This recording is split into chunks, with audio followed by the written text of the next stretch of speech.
नमस्कार प्यारे बच्चों, जय हिंद सभी को। प्यारे बच्चों, इस समय जो स्थिति बनी हुई है, हम ही नहीं पूरा विश्व कोरोना जैसी वैश्विक महामारी से जूझ रहा है। प्यारे बच्चों, मैं engineer Munish Poswal, faculty of science, Kalam institute Alwar YouTube channel में आप सभी का हार्दिक स्वागत कर रहा हूँ। प्यारे बच्चों, मैं कलाम इंस्टीट्यूट अलवर में पिछले 1 साल से अपनी निरंतर इस कोचिंग संस्थान के लिए सेवाएं दे रहा हूँ। प्यारे बच्चों, इस समय का जो दौर है हमारा, बहुत एक नाजुक स्थिति सभी के सामने है। बच्चों, मैं आज आपसे वो एक जनरल सामान्य सी जो आपके सामने बातें हैं, वो बातें आपको करना चाहूँगा। प्यारे बच्चों, मैं कोई इतना बड़ा कोई महान मोटिवेशन आपके लिए नहीं लेके आऊँ बच्चों, लेकिन हम किन चीज़ों से प्रेरणा ले सकते हैं, किन चीज़ों को हम ध्यान में रखकर अपने लक्ष्य की प्राप्ति की ओर बढ़ सकते हैं बच्चों, उन बातों पर मैं आप लोगों से चर्चा करने के लिए यहाँ पर आज आया हूँ। प्यारे बच्चों, अगर मैं आज की स्थिति देखूं, आज जो सबसे ज़्यादा दुखी है वो है युवा वर्ग हमारा। क्योंकि बच्चों, युवा वर्ग के सामने बहुत सारी परेशानियां होती है कि मैं अपने कैरियर का चुनाव कैसे करूंगा, मेरी कुछ पारिवारिक जिम्मेदारियां भी बनती है, मुझे भी गवर्नमेंट जॉब लगना है या किसी भी प्रोफेशनल के अंदर मुझे जाना है।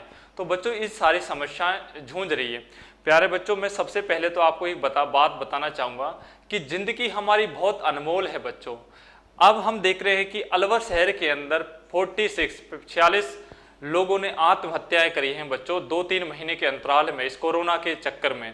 प्यारे बच्चों, ये कोरोना एक बहुत कम समय के लिए आया है और भाई इसमें आया है तो इसमें हम कुछ नहीं कर सकता। इसमें डॉक्टर्स हैं या भगवान है, यही हमारी रक्षा कर सकते हैं, इसमें कोई हमारा विकल्प नहीं है।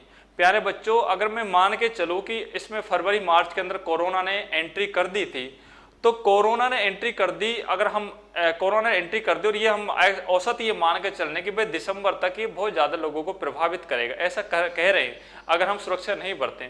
प्यारे बच्चों, जैसे मैं बात करूं, हमारी लाइफ 100 वर्ष है और ये हम मान के चलते हैं कि कोरोना का जो जीवन काल है वो 1 वर्ष है और कुछ ही दिनों में हमारा जो आयुष मंत्रालय है, जितने भी हमारे जो चिकित्सा मंत्रालय वगैरह सारी जो इस पर बहुत ज़्यादा रिसर्च कर रहे हैं, बहुत जल्दी इसका निदान हो जाएगा बच्चों। और हमें एक सुरक्षा अपनानी है। बार बार देश के पीएम साहब, देश के राज्यों के मुख्यमंत्री जी हमें दिशा निर्देश दे रहे हैं, उनको भी आप सब प्यारे हैं, हम सब प्यारे हैं। प्यारे बच्चों, एक बात मैं आप लोगों को ये बता रहा हूँ कि हमारी जो लाइफ है वो क्या है, 100 वर्ष है और कोरोना का जीवन काल कितना है बच्चों, एक साल का हम मान लेते हैं। तो प्यारे बच्चों, अगर 100 और 1 को हम ध्यान में रखें, 100 और 1 को हम ध्यान में रखें, तो 99% की लाइफ को हम 1 वर्ष के कोरोना के चक्कर में अब खो रहे हैं। कई लोग अच्छे युवा हैं अलवर के अंदर, आज से 4-5 दिन पहले एक मैकेनिकल इंजीनियर ने आत्महत्या की थी बच्चों। क्या हम इतने कमजोर हो गए हैं बच्चों? भारत एक ऐसा देश थे जिसने कोरोना को बहुत हल्के में लिया है। मैं देख रहा हूँ अक्सर इतने सारे जोक्स बने, ये हमारे एक अंदर की अच्छी बात है कि दुख के समय में रहते हुए भी हम अपने आप को मजबूत रखे, हमने खुश रखा अपने आप को। लेकिन कुछ छोटी छोटी सी घटनाएं हमारे मन को बहुत विचलित कर देती है बच्चों। आपको बिल्कुल भी पैनिक होने की कोई आवश्यकता नहीं है। आपको घर पे रहना है, खुश रहना है आराम से। हमारी ऑनलाइन यूट्यूब पर क्लासें आप लोगों के लिए आ रही है, अपने अपने जो सब्जेक्ट के एक्सपर्ट हैं वो आपको सेवाएं दे रहे हैं ताकि आप उनसे रूबरू होते रहे। उनका जो आपके बीच में कुछ समय के लिए कनेक्शन दूर हुआ था, वो कनेक्शन, जो आपका जो संबंध है अध्यापक और बच्चे का, वो आपस में जुड़ा रहे। ये कि हमारे सर हैं, हमसे क्या होता है, हमारे जो अक्सर जो बच्चे होते हैं कहाँ से मोटिवेट होते हैं, अपने पेरेंट्स से होते हैं या अपने टीचरों से होते हैं बच्चों। जीवन में कोई खुश नहीं है अगर हम नॉर्मल जनरली बातें करें। आज हम किसी का भी उदाहरण है, कहीं ना कहीं हमारे जीवन में बहुत सारी समस्याएं आती रहती है। हम अध्यापन के क्षेत्र में हमें भी बहुत सारी प्रॉब्लम से आती हैं, लेकिन हम बच्चों, आपको लगता है कि सर तो बस 1 घंटे के लिए आते हैं, 400-500 रुपये इनकी फीस वगैरह है, वो लेके चले जाते हैं, 10-15 मिनट ये बात करते हैं, बहुत अच्छी, इनकी बहुत खुशी की लाइफ। बच्चों, आप किसी भी क्षेत्र को ले लीजिए, कहीं ना कहीं हमें कठिनाइयों का सामना करना पड़ता है। आज हम डॉक्टर्स की लाइफ को देखें, डॉक्टर्स अपनी जान हथेली पर रखकर दिन रात हमारे लिए रक्षा कर रहे हैं। पुलिस, पैरामिलिट्री फोर्स और सेना का तो आप देख रहे हो किस प्रकार से सेना अपने अदम्य साथ, वीरता के साथ सीमाओं पर हमारे मुस्तैदी के साथ रक्षा कर रही है। बच्चों आप किसी भी क्षेत्र में चले जाओ, कहीं ना कहीं अगर लाइफ में हम ये सोचते हैं कि हमें बहुत सारी प्रॉब्लम्स है, तो प्यारे बच्चों इन प्रॉब्लम्स तो तभी खत्म होंगी जब हम मर जाएंगे। जब तक हमारा जीवन है, जब तक समस्याएं हैं, और बच्चों समस्याएं जीवन में होना बहुत जरूरी है। मैं अक्सर बच्चों को बताता था ईसीजी मशीन बच्चों हमारी हृदय स्पंदन की रेशो जो दर होती है उसको मापने का काम करती है, ऊपर नीचे बच्चों वो चलती है। अगर मान लो वो बिल्कुल सीधी चलने लग जाए, वो लाइन आप समझते हो सीधी लाइनें चलती है ईसीजी मशीन के अंदर, तो उस आदमी की सीधे ऊपर पहुंचने की संभावनाएं बढ़ जाती। तो बच्चों हमारी जो लाइफ है वो ईसीजी मशीन की तरह कभी सुख और दुख का जो ग्राफ है ऊपर नीचे चलता रहता है। अगर हमें भगवान बहुत सारी सुख दे दे तो हमें पता ही नहीं चलेगा दुख का जीवन क्या है, हमें हम दुख ही दुख दे दे तो भी क्या है। तो प्यारे बच्चों ये जो समय है आप लोगों को लिए अपने आप को मजबूत करने का, जब आपका जीवन रहेगा, लाइफ रहेगी, तो बहुत सारी अपॉर्चुनिटी आपको मिलेगी। प्यारे बच्चों भगवान सबको मौका देता है, बस आपको विश्वास को होना चाहिए कि कहीं ना कहीं अपने उस मौके का इंतजार करना चाहिए, एक सच्ची लगन के साथ आपको पढ़ना चाहिए। बच्चों आप ये सोच रहे हैं कि सर आप तो जॉब में इतनी सारी बातें ये कह रहे हो, बच्चों ऐसा कुछ भी नहीं है। आज आप जिस दौर में हैं या जिस आप क्लास में जहाँ बैठते हो, हम भी कभी उन्हीं क्लासों को छोड़कर आज यहाँ पर आए हैं इस स्टेज को। बस आपके बीच में कितना सा संबंध है, मुश्किल से आप कितना है भाई, आप साल या 6 महीने के अंदर अपनी जॉब लग जाओगे, तो बस आपको थोड़ा सा जो डिस्टेंस है वो उसको कवर करना है। तो बच्चों आत्महत्या या किसी डिप्रेशन से जूझना ये किसी भी समस्या का कोई समाधान नहीं। आपके माँ बाप आपके पास हैं, टीचर्स हमेशा आपके साथ है, कोचिंग संस्थान आपके साथ है, आपको बिल्कुल पढ़ाएंगे, फिर दोबारा पढ़ाएंगे, जहाँ से आपने छोड़ा वहाँ से दोबारा पढ़ाएंगे, कोई एक्स्ट्रा फीस वगैरह कोई चार्ज नहीं लिया जाएगा। आप बिल्कुल भी टेंशन इस बात को मत लो, ये हमारा एक विश्वास है बच्चों। लेकिन आपको इस समय खुश रहने की बहुत ज़्यादा आवश्यकता है। प्यारे बच्चों लाइफ में आज हम देश के प्रधानमंत्री साहब को लें तो वो अकेले आदमी हैं अपनी लाइफ में, शायद उनके कोई फैमिली नहीं है, तो अकेले आदमी होते हुए भी ये नहीं कि वो जीवन में बहुत सारी खुश, उनको भी कहीं ना कहीं समस्याओं का सामना करना पड़ता है। कभी चाइना जैसी स्थिति आ जाती है, कभी कई ऐसी योजनाएं वो चालू कर देते हैं या बहुत सारी योजनाएं क्रियान्वित करते हैं, वो जो जमीनी लेवल है वहाँ तक आ ही नहीं पाती, कई पक्ष प्रतिपक्ष आरोप लगाते रहते हैं। तो बहुत सारी समस्या, आप देखिए देश का प्रधानमंत्री हमारे लिए 16 घंटे काम कर रहा है, 16 घंटे काम कर रहा है, फिर भी वो हमारे उसको एक चिंता है, टेंशन है कि भाई मेरा देश है ये रहना चाहिए। तो प्यारे बच्चों आप ये सोचिए, हम तो बहुत एक सामान्य से जीवन जी रहे हैं, जो इतने बड़े लोगों पर, जो देश का एक राजा है, देश का प्रधानमंत्री है, उसको समस्या उत्पन्न हो सकती है। तो बच्चों हम तो बहुत छोटे से एक सामान्य से जिंदगी जी रहे हैं। तो प्यारे बच्चों आपको बिल्कुल भी पैनिक होने की कोई आवश्यकता नहीं है। कोचिंग संस्थान शिक्षा मंत्री डोटारा साहब का एक बयान था कि जल्दी ही कोचिंग स्कूल संस्थान ये पुनः स्टार्ट हो जाएंगी, कोरोना ये चला जाएगा, बस हमें थोड़ा सा सेफ्टी रखना है, मास्क का उपयोग करना है, सोशल डिस्टेंसिंग का पालन करना है। ये छोटी छोटी जनरल बातें हैं, और हम किसके लिए कर रहे हैं, अपने लिए कर रहे हैं, अपना स्वदेशी को अपनाना है बच्चों। हाँ मैं बात करना चाहूँगा जो इस समय चाइना के साथ जो हमारी स्थिति बनी हुई है बच्चों, अब मैं देख रहा था उसके अंदर कई वीडियो ऐसी आई थी कि जो कुछ लोग हैं वो अपने जो पहले जो उन्होंने चाइना का सामान खरीदा, जिसने एक वीडियो के अंदर मैंने देखा था एलईडी टीवी को फेंक रहा है। भाई ये आप लोगों की कमाई है ना, उससे कमाई गई चीजें हैं, इनको आप बिल्कुल नष्ट करने से आप चाइना का विरोध ना कीजिएगा, बल्कि हमें संकल्प लेना चाहिए कि भाई हम इन फ्यूचर जब भी कभी चाइना के चीज़ों का बिल्कुल भी इस्तेमाल नहीं करेंगे। तो हमें अपने स्वदेशी को अपनाना है बच्चों, अपना ही होता है। हम नॉर्मली किसी दुकानदार से हमारी अनबन हो जाती है, लड़ाई हो जाती है, तो हम उस दुकान से कभी सामान नहीं लेते। और ये चाइना वाले तो हमारे उन फौजी भाइयों के जो दिन रात हमारे लिए सरहदों पर खड़े हैं, उनसे ये दुश्मनी ले रहे हैं, उन पर पत्थर बरसा रहे हैं। तो इस तरह की जो समस्याएं हैं बच्चों, ये आपको समझनी चाहिए, ये प्रत्येक नागरिक को समझनी चाहिए। हमें स्वदेशी पे ध्यान देना है। बहुत छोटी छोटी बातें, नॉलेज आपके पास भी है, लेकिन हम इसी माध्यम से अपनी बातें आपको शेयर कर रहे हैं।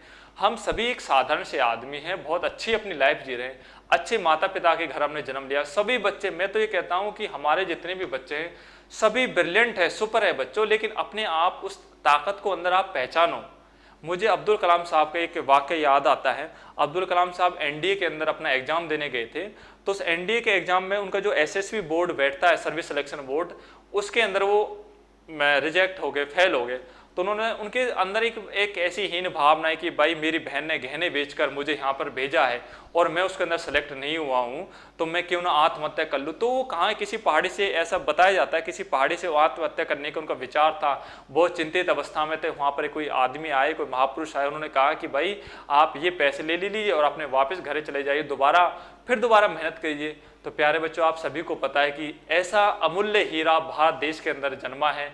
एपीजे अब्दुल कलाम साहब राष्ट्रपति बने बच्चों। अगर वो एनडीए के अंदर ऑफिसर सेलेक्ट होते तो बच्चों जहां तक से कहां तक, कर्नल रैंक तक वो पहुंचते, ब्रिगेडियर रैंक तक पहुंचते, लेकिन राष्ट्रपति तीनों सेनाओं को सेना अध्यक्ष होता है। प्यारे बच्चों, लाइफ हो सकता है कि आपको कुछ बहुत अच्छा देने के लिए वेट कर रही हो, लेकिन आपको सही समय का इंतजार करना है, आपको नेगेटिव चीजों को छोड़ना है। सबकी लाइफ में नेगेटिव चीजें आ जाती हैं। सपोज कर मैं अपना एक निजी उदाहरण आप लोगों को देता हूं बच्चों। पिछले लॉकडाउन के अंदर मैं गांव में था, तो कई लोग, भाई कब जाएगा तू, भाई तेरी कब जॉइनिंग आएगी, अरे भाई ये पता नहीं लगा भी है नहीं लगा, जॉब ये झूठ बोल रहा है। ऐसी मतलब हम ऐसे जीवन के अंदर रहते हैं, ऐसे सामाजिक परिवेश के अंदर रहते हैं बच्चों। वहां पर क्या होता है, ऐसे बहुत से आदमी होते हैं जिनको खुद की टेंशन नहीं है, अपने बच्चों की टेंशन नहीं, लेकिन पड़ोसी के बच्चा क्या कर रहा है, पड़ोसी का बच्चा कहाँ जाएगा, क्या करेगा। तो ये हमारे सभी जीवन में बच्चों संतुष्टि किसी को भी नहीं है, लेकिन आपका जो जीवन है ना बच्चों बहुत इंपॉर्टेंट है। आपको भगवान ने जन्म दिया है, सबसे पहले उस भगवान का शुक्रिया अदा करो। माँ बाप ने आपको जन्म दिया, तो बच्चों जिन्होंने हमें जन्म दिया है तो मारने का भी अधिकार उन्हीं को ही है। हम क्यों अपने हाथों से मरना चाहते हैं बच्चों। अरुणा सिन्हा की कहानी आपने सुनी होगी। वो एक यूपी से संबंध रखते कानपुर से, तो कहीं जा रही थी, तो कुछ लुटेरों ने उस पर हमला कर दिया और उसको ट्रेन से नीचे फेंक दिया। तो प्यारे बच्चों, उनकी क्या दोनों टांगे कट गई थी। तो वही अरुणा सिन्हा आज मतलब 7 चोटियों पर अपनी फतेह हासिल कर चुकी है, क्योंकि उनके दोनों पैर ना होते। बहुत सारे ऐसे उदाहरण हैं बच्चों जीवन में। जो हमारी सबसे अच्छे दोस्त हैं वो हमारी किताबें। हमें नैतिक शिक्षा क्यों पढ़ाई जाती है जीवन में, वो इसीलिए पढ़ाई जाती है। अच्छी तरह से व्यवहार करना चाहिए, अच्छी संगत रहना चाहिए, अच्छे पॉजिटिव विचारों को अपना चाहिए। जितने महापुरुष हैं बच्चों, आप किसी का भी उदाहरण ले लिए, स्वामी विवेकानंद साहब हुए, एपीजे अब्दुल कलाम साहब हुए, बहुत सारे ऐसे महापुरुष हैं, आप उनका उदाहरण क्यों नहीं लेते। आप देखिए अब्दुल कलाम साहब को देखिए, कितना अच्छा उनके सामने एक उदाहरण था। उन्होंने लोगों को एक मोटिवेट करने का, अब्दुल कलाम साहब नाम आते बच्चे अपने आप मोटिवेट हो जाते। आप सोचिए कि वो उस दौर से गुजरे, फिर उन्होंने देश का वो सबसे ऊंचा मुकाम हासिल किया बच्चों। आपको तो एक जॉब भी तो लगना है और इस बुरे समय को काटना है बच्चों। मैं एक आपको बात बता रहा हूँ, अच्छाइयाँ सबके अंदर हैं, बस उसको आपको पहचानना है। सबके अंदर बहुत अच्छे बच्चे हैं, जरूरी नहीं है कि हम बहुत पढ़ाई के क्षेत्र में बहुत अच्छा निकल जाएं तो ही हम अच्छे। बच्चों अच्छा इंसान कोई भी हो सकता है। रही बात मान सम्मान प्रतिष्ठा की, तो ये आप लोगों की गलत मिथ्या है कि मान सम्मान प्रतिष्ठा किसी बहुत बड़े अधिकारी को मिलता है। यदि आप अच्छे इंसान हैं, देश के गौरवशाली नागरिक, अपने देश के बारे में सोचते हैं, तो आप भी सच्चे हिंदुस्तानी हैं और अच्छे एक ईमानदार आदमी है, देश के गौरवशाली नागरिक है। तो हमें अपने अंदर वो अपॉर्चुनिटी है उनको पहचानना पड़ेगा। मुश्किल दौर निकल जाएगा। अरे इस लाइफ में 100 वर्ष, मैं आपको पहले बता दूं भाई 100 वर्ष हमारी लाइफ है। 1 साल का कोरोना है, तो भाई 1% के कारण अपने 99% की उम्मीद, सपने, कितने सपने हैं आपके माँ बाप के, आपसे भाई बहनों के सपने हैं, अपने खुद के भी आप लोगों के अंदर सपने होंगे। उन सपनों को आप क्यों डिस्ट्रॉय करना चाहते हैं। बच्चों लाइफ बहुत प्यारी है, बस आप इसे जीना सीख लीजिए। इसमें कोई ऐसा मतलब ये जो दौर है हमारा बहुत अच्छा दौर चल रहा है और इन पॉजिटिव रहिए हमेशा। मैं आप लोगों से इतना ही कहना चाहूँगा बच्चों। बहुत कम समय है मेरे पास, क्योंकि नेक्स्ट मंथ मेरी नियुक्ति होने वाली है बच्चों। आप लोगों से जो मैं एक ऑफलाइन क्लासेज होती बहुत मिल के जाता, तो मुझे बहुत एक आनंद की होती। तो इस वीडियो के माध्यम से अपने कलाम इंस्टीट्यूट के जो निदेशक साहब हैं उनका मैं बहुत बहुत धन्यवाद ज्ञापित करना चाहता हूँ। इस माध्यम से आप लोगों से मेरी बात आप लोगों तक पहुँची है बच्चों। खुश रहिए, जिंदगी में कोई समस्या नहीं आएगी आपको। बी पॉजिटिव रहिए, आप दुनिया के सबसे अच्छे व्यक्ति हैं बच्चों। आप अपने आप को कभी कम किसी से कम मत आंकिए। आप ये का कोई भी लड़का हो ये सोचिए कि मैं दुनिया का सबसे अच्छा लड़का हूँ। कोई भी लड़की है तो आप ये सोचिए कि भाई मैं दुनिया की सबसे अच्छी लड़की हूँ। सबके अंदर बहुत सारी अच्छाइयाँ बच्चों। कई बार हम इतने सारे नेगेटिव विचारों को ले आते हैं बच्चों। मैं विचारों की बात करना चाहूँगा। विचार सबके अंदर आते हैं। अगर कोई बहुत बड़ा आदमी बन गया, कोई साधु सन्यासी बन गया, अगर उससे आप ये पूछो ना भाई आपके अंदर कोई ऐसे विचार नहीं आते, तो बच्चों विचार अगर वो उसने कह दे कि भाई हाँ मेरे विचार आते, तो वो सच बोल रहा है। अगर ये कहें कि भाई मैं तो इतना बड़ा महापुरुष है, मेरे अंदर तो विचार ही नहीं आते ऐसे, तो बच्चों झूठ बोल रहा है। मानव का जीवन जिसने लिया है, मनुष्य का जीवन जिसके अंदर लिया है, उसके अंदर पॉजिटिव और नेगेटिव दोनों प्रकार के विचार आते हैं। बस हमें नेगेटिव को बहुत दूर करके जाना है बच्चों, लेकिन हमें अपनी पॉजिटिव अच्छाइयों को समझ करना। जब मैं पढ़ाई के दौर से गुजर रहा था, मैंने एक बार एग्जाम दिया था, उस एग्जाम के अंदर मैं रह गया था बच्चों, तो मैं वो एक नर्वस हाथ लगी, तो हमारी जो अलमारी थी उसके अंदर मेरे एनसीसी के बहुत सारे मेडल्स और मोमेंट रखे हुए थे, जो मैंने अपने शील्ड और सर्टिफिकेट को देखा, तो फिर मैं उनकी तरफ देखा तो ये लगा कि ये मुझे किसी अच्छे कार्य के लिए मिले हैं। इसके मतलब मैंने कोई गलत काम नहीं किया। हो सकता है कि भगवान मुझे और ज़्यादा अच्छी जगह देना चाह रहा हो बच्चों। और आज जो मुझे जो जॉब मिली, मेरी मनपसंद जॉब थी, मैं इसे बहुत प्रेम करता था शुरू से। आप मुझसे देख रहे हो, पिछले 4-5 साल से आप मेरे संपर्क में हैं बच्चों।